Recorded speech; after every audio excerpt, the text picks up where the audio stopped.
Hello, today we will create a competitor monitor agent that tracks competitor websites, blogs, pricing pages. First, let's generate API key from Firecrawl server in order to get access to Firecrawl web scraper.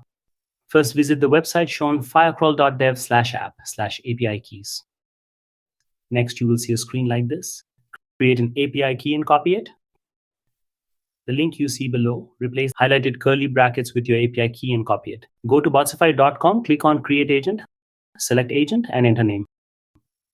Give the bot the following prompt that has been used or adjust as per your requirements. Click on Connector, then Server on the top right of the box. Paste the Firecrawl MSCP link, enter name, and continue.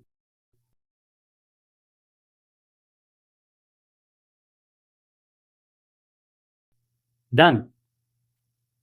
You may now test it. Provide bot with the name, URL, and company baseline.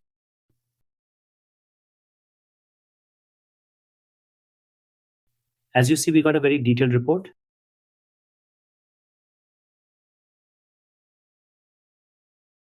Let's try out another company as well. There you go. Once again, it provided us with an extremely detailed and precise response. Go ahead, try it out on your own. See you in the next tutorial. Thanks for watching.